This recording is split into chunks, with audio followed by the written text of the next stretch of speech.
మంతని నియోజకవర్గం విషయానికి కనుక వచ్చినట్టయితే ఇక్కడ మంతనిలో మరి ఇక్కడ అక్రమాలకు కాదేది అనర్హం అన్నట్టున్నది బాబూరు అనుచరుల పరిస్థితి. మా సారు ఐటీ మంత్రి గారి అనుచరులు మరి ఇక్కడ ఏదైతే ఇప్పటికే ఇసుక అదేవిధంగా మట్టి ఖమ్మంపల్లి గుట్టలను తొలిచేస్తా ఉన్నారు. మరి అది రాదన్నట్టు పీడిఎస్ బియ్యంలా మరి బియ్యం దందా చేస్తా ఉన్నారు. ఇప్పుడు కొత్తగా మద్యం దందాకు దిగిరు. మధ్యప్రదేశ్ తో మహాముత్తారమాట అక్కడి నుంచి అక్రమ మద్యాన్ని తీసుకొచ్చి NDS non duty paid NDP మద్యాన్ని తీసుకొచ్చి మరి ఇక్కడ నకిలీ మద్యాన్ని అదేవిధంగా ఎన్డీపీ మద్యాన్ని ఇక్కడ బెల్ట్ షాపులకు వేస్తూ పెద్ద ఎత్తున దందాలు నిర్వహిస్తూ నిన్నటి రోజున ఎక్సైజ్ శాఖకు పట్టుబడ్డరు మన బాబూరు అనుచరులు. మరి ఇక్కడ తప్పించుకున్న పేరు సంధి సుధాకర్ రెడ్డి, మరి బాబు గారికి మహాముత్తారంలో ప్రధాన అనుచరుడు.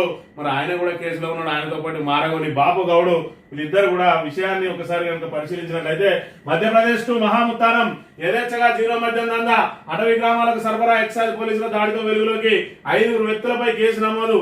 జీరో మద్యం వ్యాపారం అటవీ గ్రామాలకు పాకింది. మధ్యప్రదేశ్ నుండి కొందరు జీరో మద్యాన్ని పల్లెల్లో అమ్మకానికి తెరలేపారు. జయశంకర్ భూపార్పల్లి జిల్లా మహాముత్తారం మండలానికి చెందిన కొంతమంది వ్యక్తులు మధ్యప్రదేశ్ నుంచి జీరో మద్యం తీసుకొచ్చి ఇక్కడ నిల్వ చేస్తున్నారు. నిల్వ చేసిన జీరో మద్యం గుట్టు చప్పుడు కాకుండా బెల్ట్ దుకాణాలకు సరఫరా చేస్తా ఉన్నారు. వీళ్ళిద్దరు దొరికిన వీళ్ళు ఎవరయ్యారంటే అక్కడ దుకాణాలు నడిపించుకుంటా ఉంటారు, కిరాణాలు, అందులోనే బెల్ట్ షాపు. మరి వాళ్ళ దగ్గర నిన్నటి రోజున చూసినట్టయితే ఈ మద్యం వాళ్ళ ఇళ్లలో దొరికింది.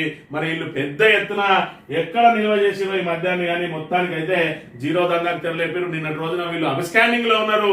మరి వీళ్ళ మీద కేసు నమోదైంది. ఎవరైతే సంధి సుధాకర్ రెడ్డి అదేవిధంగా మారగోని బాపు గౌడ్లు ప్రజెంట్ అబ్స్కాండింగ్ లో ఉన్నారు.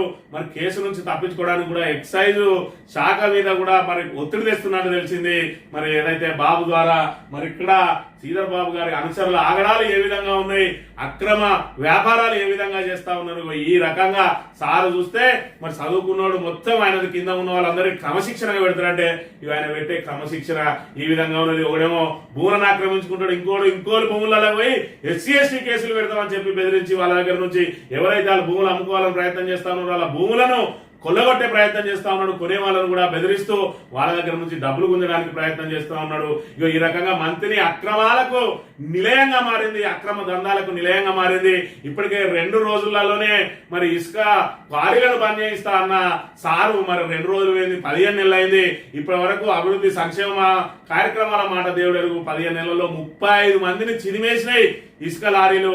అయినప్పటికీ కూడా ఇప్పటి వరకు మరి బాబోరు ఆ మాట గురించి పట్టించుకున్న పాపానవ్వలేదు. కానీ అనుచరులు మాత్రం మేమన్నా తక్కువ తిన్నామా అని చెప్పి మరి ఈ అక్రమ రేషన్ బియ్యం అమ్మకాలు, అదేవిధంగా ఖమ్మంపల్లి గుట్టను దోసుకెళ్లడాలు, ఇసుక పేరుతోటి మట్టి పేరుతోటి, అదేవిధంగా చెరువులను దోసుకుపోయిన సంఘటనలు ఇక్కడ ఏదైతే మరి జులపల్లి అయితేంది, అదేవిధంగా బట్టువెల్లి చెరువు అయితేంది, ఇక్కడ చెరువులను యథేచ్ఛగా దోసుకుంటా ఉన్నారు. అది కాదన్నట్టు ఇప్పుడు కొత్తగా మరి ఇక్కడ మద్యం దండాలో ప్రవేశం వచ్చిండ్రు. ఇక్కడ మరి మధ్యప్రదేశ్ నుంచి మహాముత్తారంలో మరి మహాముత్తారం కేంద్రంగా ఎన్ని మండలాలకు సరఫరా చేసిండ్రో మరి వీళ్ళు దొరికితే పూర్తి స్థాయిలో మరి ఇక్కడ వివరాలన్నీ బయటకు వచ్చే అవకాశం ఉన్నాయి. కానీ మరి ఇప్పటికే వాళ్ళు ఒత్తిడి వేస్తారట వాళ్ళని అరెస్ట్ చేయకుండా ఉండడానికి. మరి కేసు కూడా పెడతారా, 5 వ్యక్తులు అన్నారు, పేర్లు మారుతాయో కూడా తెలియదు. మొత్తానికి అయితే మరి ఇక్కడ ప్రధానంగా మరి ఈయననే ప్రధాన సూత్రధారి అని చెప్పి ఆల్రెడీ ఎక్సైజ్ పోలీసులు అయితే తేల్చేసారు. ఈయనతో పాటు మారగోని బాపు గౌడు మరి అక్రమ మద్యం వ్యాపారానికి తెరలేపిండ్రు.